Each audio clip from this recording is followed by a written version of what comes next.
Je lance l'appel aux jeunes Africains qui sont en train de me suivre.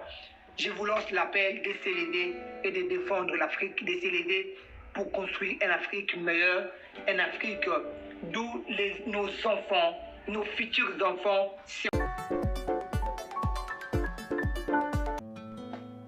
Salut à tous, de partout d'où vous me suivez. Moi, c'est votre frère Joton Maboka Malimbaya de l'Objectif Plus. Je suis tellement ravi de vous retrouver encore aujourd'hui. Nous allons parler d'un sujet important dénommé à l'école de Martin Luther King. Nous allons apprendre beaucoup de la vie de Martin Luther King. Vous savez, la vie d'une telle personnalité, d'un tel monsieur, peut nous apprendre beaucoup de choses. Quand Martin Luther King vraiment s'est battu pour que beaucoup de Noirs vivant aux États-Unis d'Amérique précisément puissent se sentir à l'aise, puissent vivre dans l'égalité, puissent vivre dans la paix, puissent s'épanouir dans la vie. Donc il est important de comprendre son histoire, car au travers de son histoire, nous allons tirer des leçons de la vie courante. Pour cela, j'aimerais que nous puissions brièvement donner son histoire. Je lis, Martin Luther King est né le 15 janvier 1926 à Atlanta. Il a marqué l'histoire par son engagement contre le racisme et pour l'égalité de tous, quelle que soit la différence de la peau. C'est d'ailleurs le socle de son rêve en faveur d'un pays d'où régnerait justice et paix. Grandi dans une famille de pasteurs au sud des États-Unis, où régnait la ségrégation et le racisme, il devient pasteur baptiste en 1954. Et en 1957, il fonda la conférence des leadership chrétiens du Sud avec d'autres personnes. Le 14 octobre 1964, à 35 ans, malgré ses efforts, les suprémacistes continuent toujours à s'opposer violemment à l'égalité de tous au sud des États-Unis. Il décida de porter son combat dans le Nord en s'installant là à Chicago, où il pointe les discriminations systémiques dont sont victimes les personnes noires dans le logement et dans l'emploi.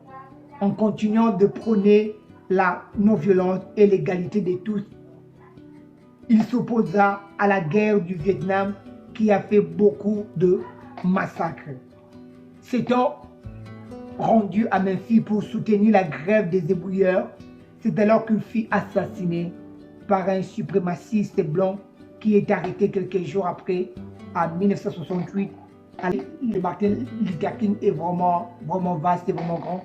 Nous n'aurons pas le temps pour pouvoir en parler vraiment en détail. Mais ce qui est le plus important, au travers de ce que nous venons de lire, nous allons tirer quelques leçons de la vie. Il est né aux États-Unis d'Amérique, d'où régnait la ségrégation, d'où régnait le racisme, d'où régnait l'inégalité. Il a commencé son combat jeune. Il a commencé à lutter contre les abus de blancs de l'époque. Il a commencé à lutter contre la ségrégation, contre le racisme, tout en étant jeune. Pour dire quoi? Vous savez, il est très important en tant que jeunes Africains que nous sommes, que nous puissions déjà commencer à lutter contre les abus courants de notre vie. Lorsqu'il y a des abus, lorsqu'il y a des méfaits et que les jeunes ne s'élèvent pas pour pouvoir lutter contre cela, rien ne va changer.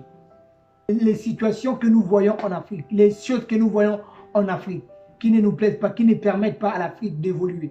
Si les jeunes ne s'élèvent pas, si les jeunes ne se disent pas que trop c'est trop, nous devrions faire quelque chose. Je vous jure que rien ne va changer. Pour que les choses changent, il a fallu qu'un jeune au nom de Martin Luther King puisse s'élever. Il a laissé, après sa mort, il a laissé tout un esprit de défendre l'égalité. Jeunes que nous sommes, c'est le temps de défendre l'Afrique. Vous savez, l'Afrique a besoin de défenseurs. J'aime dire que nous sommes les garants d'une Afrique prospère. L'Afrique ne peut pas prospérer si nous, les jeunes, nous ne les défendons pas. Les jeunes Africains que nous sommes, écoutez, l'Afrique ne peut jamais aller de l'avant. L'Afrique ne peut pas se libérer de l'impérialisme. L'Afrique ne peut pas se libérer de toutes ces puissances-là qui veulent nous tenir sous leur dépendance si les jeunes Africains ne s'élèvent pas. Il est temps que vous et moi, nous puissions nous élever et défendre l'Afrique. Il est temps que vous et moi, nous puissions nous élever et apporter une pierre pour bâtir l'Afrique, pour construire une Afrique grande. Vous savez, les personnes qui ont construit l'Amérique et autres, ce sont des jeunes. Ce sont des jeunes qui ont apporté beaucoup plus, car le futur d'un pays, d'une nation, se repose entre les mains de sa jeunesse, entre les mains de ce jeune. Si les jeunes sont des jeunes de qualité, les jeunes intelligents, les jeunes qui ont l'amour de leur patrie, qui aiment défendre leur nation, vous verrez que les choses vont beaucoup changer. Mais si les jeunes superficiels, en train de faire n'importe quoi, qui ne s'intéressent pas à la politique, vous savez, il y a beaucoup de jeunes en Afrique qui se disent que moi je ne m'intéresse pas à la politique. Vous savez, celui qui ne s'intéresse pas à la politique va s'intéresser, il subira des conséquences de la politique. Oui, car la politique n'a pas toujours été agréable. Il y a aussi des faces cachées de la politique. Il y a aussi des faces sombres, noires de la politique. Donc, il est très important de s'intéresser à l'évolution de l'Afrique, de s'intéresser à l'évolution de nos nations, les jeunes africains. Il est impérativement important. À part Martin Luther King, il y a eu beaucoup de jeunes qui ont défendu aussi des valeurs, comme exemple de l'ancien président de Burkina Faso, Thomas Sankara. En devenant président jeune, il a défendu des valeurs. Il a lutté pour beaucoup de choses, pour que beaucoup de choses puissent changer dans son pays, en Afrique également. Je prendrai aussi l'exemple de Mandela. En étant jeune, il a lutté contre l'apartheid. Il a lutté, il a vécu le fruit de son combat. Donc, il est très important de lutter contre les inégalités, contre les abus, contre les impérialistes. Je lance l'appel aux jeunes Africains qui sont en train de me suivre.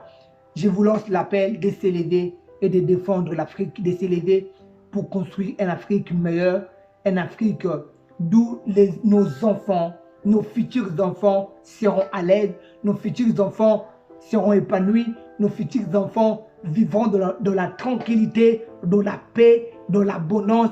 On doit construire une Afrique où il n'y aura point de famine.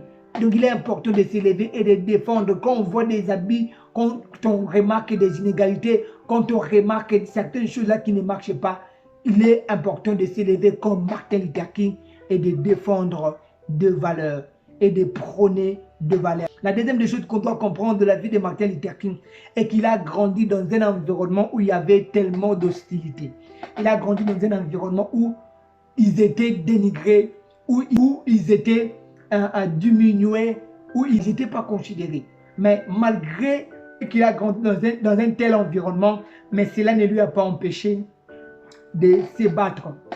Vous savez, les difficultés de la vie peuvent aussi être une source de motivation pour chacun de nous.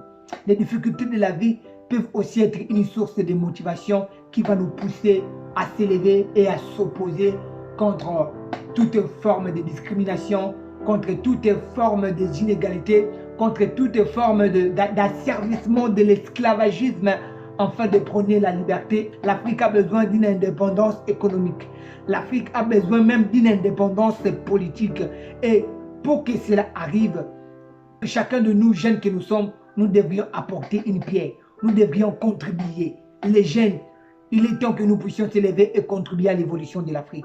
Nous avons trop accepté certaines politiques qui allaient souvent en défaveur de l'Afrique. Les jeunes, nous avons accepté tant de systèmes politiques qui allaient toujours en défaveur de la population. Mais il est temps de placer la population, de placer l'Afrique avant tout.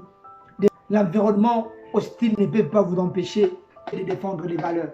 L'environnement hostile peut être une source de motivation. Vous savez, c'est dans des difficultés que naissent de grandes personnes. C'est dans des difficultés qu'on construit, qu'on érige des entreprises, qu'on construit, qu'on monte des affaires.